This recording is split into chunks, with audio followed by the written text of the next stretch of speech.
மதுரை மாவட்டம் அரிட்டாப்பட்டியில் டங்ஸ்டன் கனிம சுரங்கம் அமைக்க எதிர்ப்பு தெரிவித்து விவசாயிகள் மற்றும் 48 கிராம மக்கள் சார்பில் பல கட்ட போராட்டங்கள் கடந்த 2 மாதங்களாக நடக்கிறது.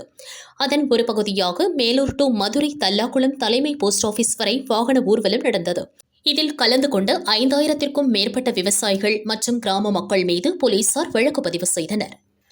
இவ்வழக்குகளை ரத்து செய்யக்கோரி விவசாயிகள் அரசிடம் வலியுறுத்தினர். இந்நிலையில் டங்ஸ்டன் சுரங்கம் அமைக்க எதிர்ப்பு தெரிவித்து அரிட்டாப்பட்டியில் கிராம மக்கள் தொடர் போராட்டத்தில் ஈடுபட்டு வருகின்றனர். அவர்களை வணிக வரி அமைச்சர் மூர்த்தி சந்தித்து பேசினார். கலெக்டர் சங்கீதா உடனிருந்தார். தொல்லியல் மண்டலமா நிச்சயமா அது பல்லுயர்துல எந்த மாற்றமும் இல்லை. வேளாண் மண்டலம்னா அதுக்கு சில சட்டத்திட்டம் இருக்கு. நம்மளுக்கு தேவை டங்ஸ்டன் வரக்கூடாது.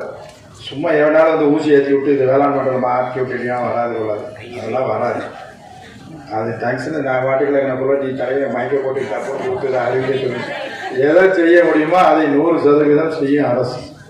நீங்கள் இந்த 5000 பேர் அரசு போட்டிருக்கின்றது அது சட்டத்தில் இருக்குது.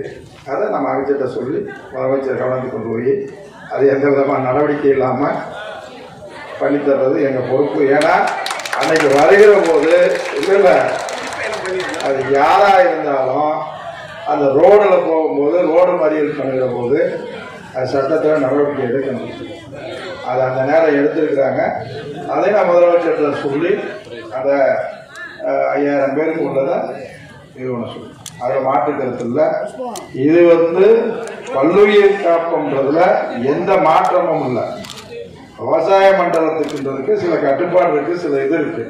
அது யாரோ ஒரு போகிற ஓட்டில் என்னத்தையாவது இதை ஆக்கினாத்தான் வராது, எதை ஆக்கினாலும் ஆக்கலைனாலும் வராது. அதில் இருங்க. 5000 பேர் கேஸை முதலமைச்சர் இடத்துல சொல்லி நான் தள்ளுபடி பண்ண சொல்றேன். சரியா?